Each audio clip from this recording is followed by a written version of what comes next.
Hello everyone, welcome back to let's learn everyone. आज की video में आपके लिए लेकर आई हूँ 20 डेली यूज़ इंग्लिश वर्ड्स। ये सभी यूज़फुल वर्ड्स आपकी वोकेबलरी को और भी ज़्यादा स्ट्रॉन्ग करेंगे, तो वीडियो को प्लीज़ एंड तक देखें। और अगर आपने अभी तक चैनल को सब्सक्राइब नहीं किया तो प्लीज़ चैनल सब्सक्राइब कर लें, वीडियो को लाइक कर दें और शेयर करें। First word is नोज़गे।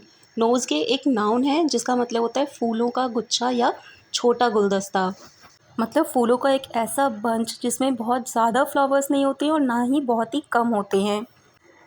एग्जाम्पल है, he wished me birthday with a beautiful nosegay of red flowers. उसने लाल फूलों के एक सुंदर गुलदस्ते के साथ मुझे जन्मदिन की शुभकामनाएं दी। तो नोज़गे मतलब फूलों का गुच्छा या छोटा गुलदस्ता। नेक्स्ट वर्ड है कम्फी। कम्फी एडजेक्टिव है और इसका मतलब होता है आरामदेह, आरामदायक या सुखकर।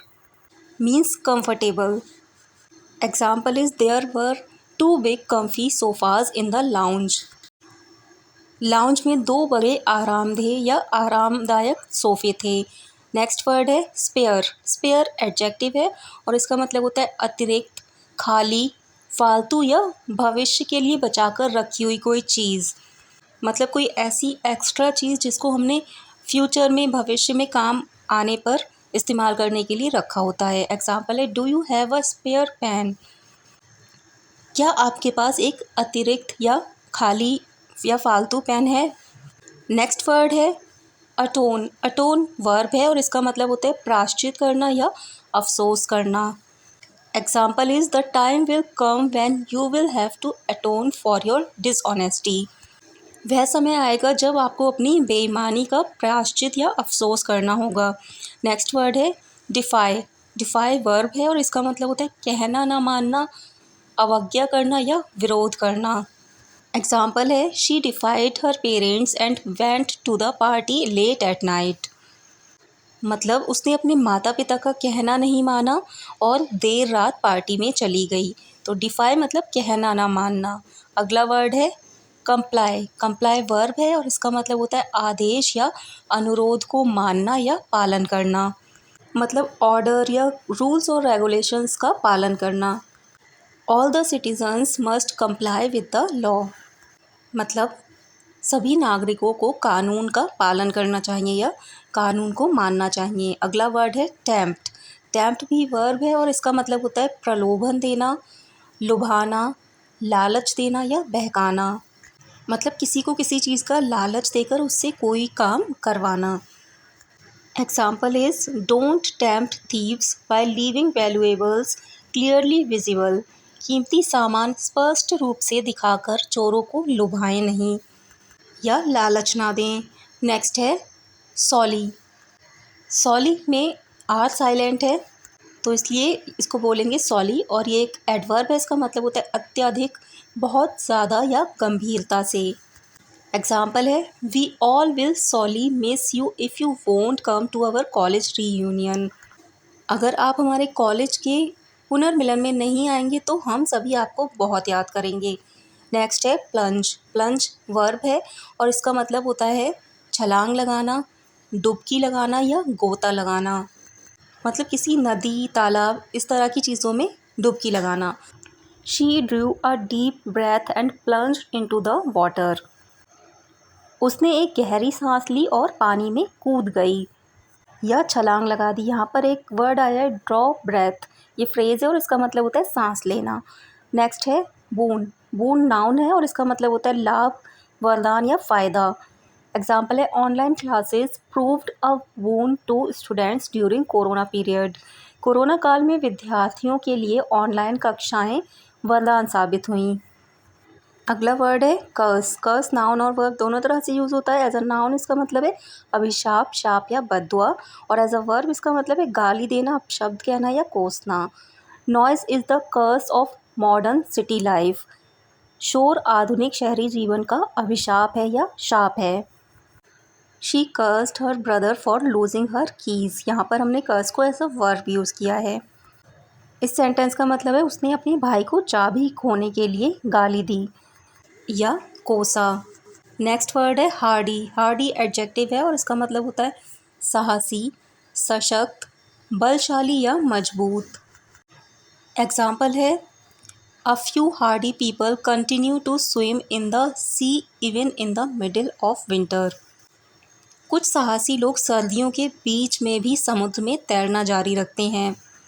अब सर्दियों के बीच में, बिल्कुल सर्दियों में समुद्र में तैरना भी अपने आप में एक एडवेंचर है। अगला वर्ड है कन्वीन। कन्वीन एक वर्ब है जिसका मतलब होता है बैठक आदि बुलाना या बैठक आयोजित करना, या बैठक के लिए मतलब मीटिंग के लिए लोगों को एकत्र करना। मीटिंग वगैरह बुलाने के लिए या आयोजित करने के लिए कन्वीन को एज अ वर्ब यूज़ किया जाता है। एग्जाम्पल है the principal convened a meeting of all the teachers to discuss the syllabus. Principal ने सिलेबस पर चर्चा करने के लिए सभी शिक्षकों की बैठक बुलाई या सभी शिक्षकों की बैठक आयोजित की। अगला वर्ड है इंसोलेंट। इंसोलेंट एक एडजेक्टिव है और इसका मतलब होता है बदतमीज़, गुस्ताख, उद्दंड या ढीठ। एग्जाम्पल है he is an insolent child who never listens to his parents and teachers. वह एक ढीठ बच्चा है या बदतमीज़ बच्चा है जो अपने माता पिता और शिक्षकों की कभी बात नहीं मानता है। तो इंसोलेंट मतलब बदतमीज़। नेक्स्ट है एक्सटेंट। एक्सटेंट नाउन है और इसका मतलब होता है सीमा, हद, विस्तार या क्षेत्र। मतलब किसी चीज़ की कोई लिमिट कि वो कहाँ तक है। एग्जाम्पल है everyone in the office was impressed by the extent of her knowledge. कार्यालय में हर कोई उसके ज्ञान की सीमा या ज्ञान की हद से प्रभावित था। बिकर। बिकर वर्ब है और इसका मतलब होता है कलह करना, झगड़ना या विवाद करना या फिर नोक-झोंक करना। एग्जाम्पल है the children are always bickering about something or other. बच्चे हमेशा किसी ना किसी बात को लेकर झगड़ते रहते हैं या नोक-झोंक करते रहते हैं। नज। नज वर्ब है और इसका मतलब होता है कोहनी से धक्का देना, मतलब एल्बो का यूज़ करके किसी को हल्का सा पुश करना। He nudged me and whispered look who is just coming in.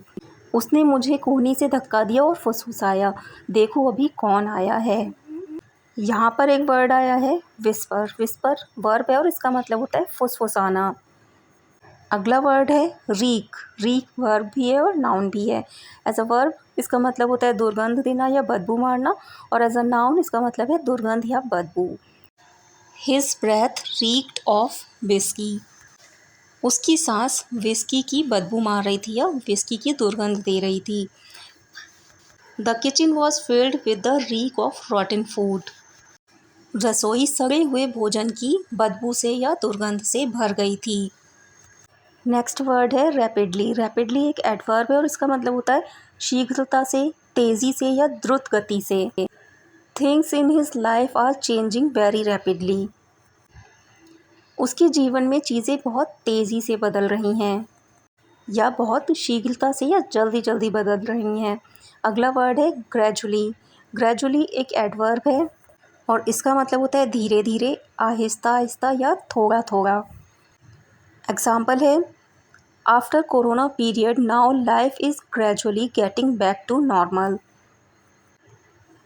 Corona काल के बाद अब जनजीवन धीरे धीरे सामान्य हो रहा है या आहिस्ता आहिस्ता सामान्य हो रहा है। तो ये था आज का वीडियो जिसमें 20 इंग्लिश वर्ड्स मैंने आपके साथ शेयर किए हैं। आई होप आपको वीडियो पसंद आया होगा। अगर वीडियो पसंद आया हो तो प्लीज़ वीडियो को लाइक कर दें, शेयर करें। अगर अभी तक चैनल सब्सक्राइब नहीं किया हो तो प्लीज़ चैनल को सब्सक्राइब करें।